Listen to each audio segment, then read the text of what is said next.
നിങ്ങളുടെ favourite shows ഇനി ഒരിക്കലും മിസ്സാവില്ല. ഇപ്പോൾ C5 കാണും നിങ്ങളുടെ ഫേവറേറ്റ് ഷോസ് തികച്ചും സൗജന്യമായി. 14 ദിവസം ഞാൻ ഇത് സ്വപ്നം കണ്ടാ ജീവിച്ചത്.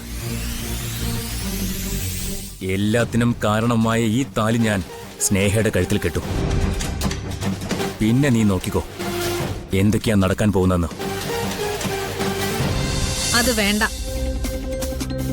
ഞാൻ മുമ്പേ പറഞ്ഞത് അനുസരിക്കാത്തോണ്ടാ നിനക്കിപ്പോ ഇങ്ങനൊരു സ്ഥിതി ഉണ്ടായത്. മൂത്തവർ ചൊല്ലും മുതുനെല്ലിക്ക ആദ്യം കഴിക്കും പിന്നെ മധുരിക്കുന്നുള്ളത് കേട്ടിട്ടുള്ളതല്ലേ? അത് പ്രായത്തിൽ കൂടിയവരായാലും കാമുകയായാലും അങ്ങനെ തന്നെയാ. അതെനിക്കും അറിയാം. പക്ഷെ കുഴപ്പം എന്താണെന്ന് വെച്ചാ പ്രായത്തിൽ കൂടിയ ചിലര് നടക്കാത്തത് മാത്രമേ പറയൂ. അത് പിന്നെ കാര്യാക്കണമെന്ന് തീരുമാനിക്കും. ഞാൻ പറഞ്ഞല്ലോ അവന്തിക്ക്, എനിക്ക് പോകേണ്ടത് നെല്ലിശ്ശേരിയിലേക്കും കാണേണ്ടത് അവിടുത്തെ ആൾക്കാരെയോ. ഞാൻ അത്രയ്ക്ക് സ്നേഹിക്കുന്ന സ്നേഹയേക്കാൾ എനിക്ക് കാണേണ്ടതും സംസാരിക്കേണ്ടതും ഞാൻ അത്രയ്ക്കും വെറുക്കുന്ന അർച്ചനയാണ്. ഒന്ന് നേരിട്ട് കാണണോ എനിക്ക് അവളെ.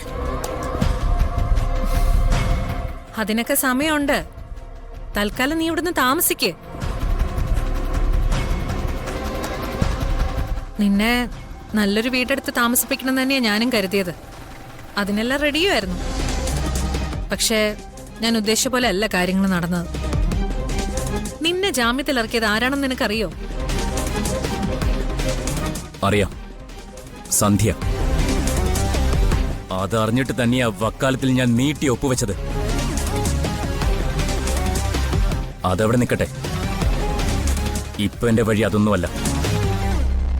നെല്ലിശ്ശേരി നടയിൽ വന്ന് ഞാൻ ഉറക്കെ സ്നേഹിന്ന് വിളിച്ചാൽ അവൾ എന്റെ കൂടെ ഇറങ്ങി വരും. മുടങ്ങിയ അതേ ക്ഷേത്രാങ്കണത്തിൽ വെച്ച് ഞാൻ സ്നേഹയുടെ കഴുത്തിൽ താലി കെട്ടും.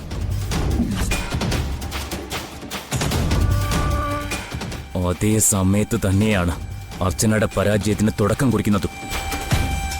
അത്രയേ ഉള്ളൂ ഇപ്പൊ എന്റെ മനസ്സില്. നീ എന്നെ എവിടെ ഒളിപ്പിക്കാൻ ശ്രമിച്ചാലും പൂട്ടിയിട്ടാലും നാളെ ഈ നേരം ഞാൻ നെല്ലിശ്ശേരി വീട്ടിലുണ്ടാവും. ഉണ്ടാവണം. അതിനെന്തെങ്കിലും മാറ്റം ഉണ്ടായാ പിന്നെ ഇങ്ങനെ സമാധാനത്തോടെ ആയിരിക്കില്ല ഞാൻ നിന്നോട് സംസാരിക്കുന്നത്.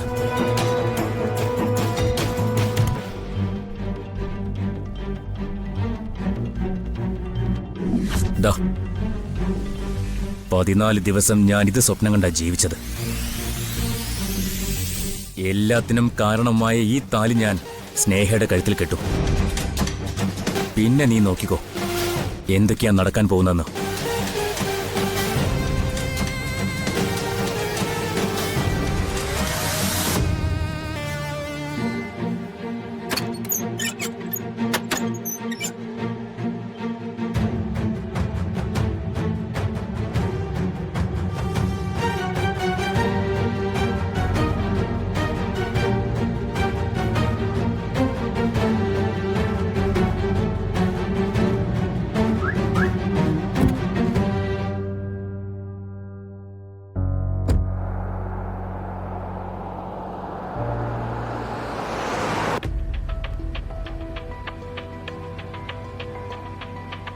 എനിക്ക് തോന്നുന്നത് ധനുഷ് നമ്മളൊക്കെ വെട്ടിച്ച് അവനായി തന്നെ എങ്ങോട്ടോ മുങ്ങിയതായിരിക്കുന്ന. എന്നാലും നമ്മൾ ഫോളോ ചെയ്ത ആ കാർ ആരുടെ ആയിരിക്കും? നമ്മളെ കൂടാതെ ധനുഷിന് കുറെ ശത്രുക്കളുണ്ടെന്നാ തോന്നുന്നേ. ആ കാർ നമ്മളെ അല്ല സച്ചേട്ട ഫോളോ ചെയ്തത്. ധനുഷ് പോയ കാറിനെ തന്നെയാ. നമ്മുടെ കണ്ണു വെട്ടിച്ച് അവൻ നെല്ലിശ്ശേരി ചെന്ന അച്ഛനെ കാണുമെന്ന എന്റെ സംശയം. അതിനു മുന്നേ നമുക്ക് അവിടെ എത്തണം.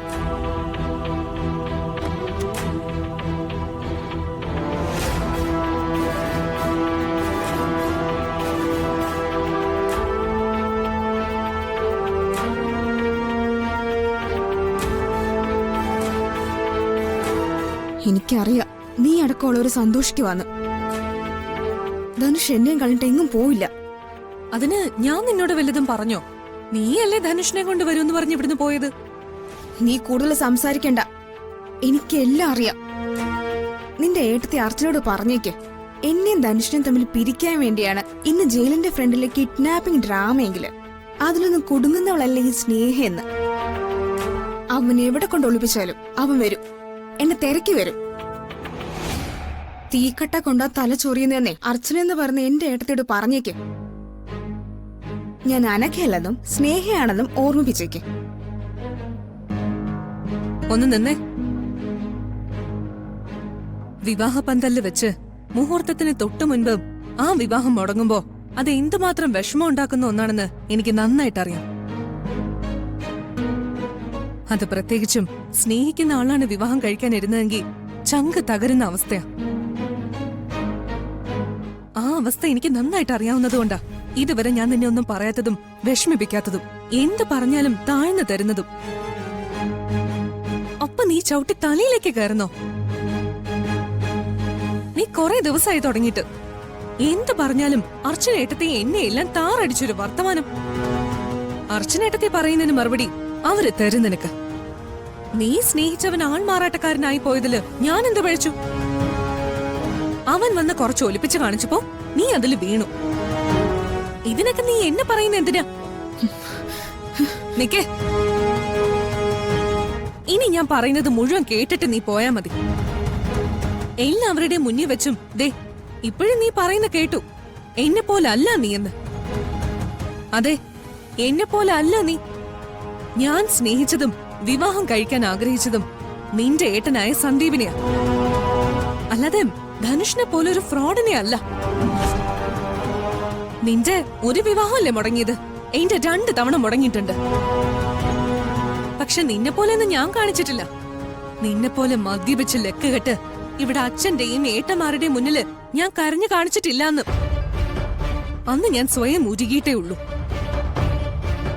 സ്നേഹ, നീ ഒരു കാര്യം മനസ്സിലാക്കണം. നിന്റെ വിവാഹം നിന്റെ മാത്രം പ്രശ്നമാണ്. നീ വിഷമിക്കുന്നത് കാണുമ്പോഴാ ഇവിടെ ഉള്ളവർ നിന്നെ ആശ്വസിപ്പിക്കാൻ വരുന്നത്. അപ്പൊ നിന്റെ ഓവർ ഷോ. അവനെ കിട്ടില്ലെങ്കിൽ നീ ചത്തുകളയും പോലും.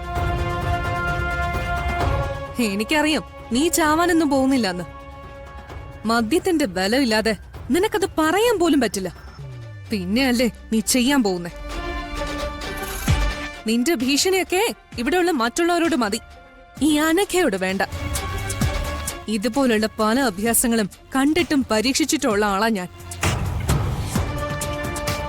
പിന്നെ മറ്റൊന്നുകൂടി ഞാൻ പറയാം. ഇനി മേലിൽ നിന്റെ എന്തെങ്കിലും പ്രശ്നം വരുമ്പോ വെറുതെ ആണെങ്കിൽ പോലും എന്റെ പേര് നീ പറഞ്ഞു കേൾക്കരുത്. എന്റെ പ്രേമത്തെക്കുറിച്ചൊക്കെ ഇവിടെ എല്ലാവർക്കും അറിയാം. ഇനി നീയായിട്ടത് ഓർമ്മപ്പെടുത്തണ്ട. ഇനി ഇത് ഒരിക്കൽ കൂടി ആവർത്തിച്ച അപ്പൊ നീ എന്റെ കൈയുടെ ചൂടറിയും. അതിപ്പോ ആരൊക്കെ ഉള്ളപ്പോഴാണെങ്കിലും ശരി, ഏത് സാഹചര്യത്തിലാണെങ്കിലും ശരി, പറഞ്ഞില്ല എന്ന് വേണ്ട.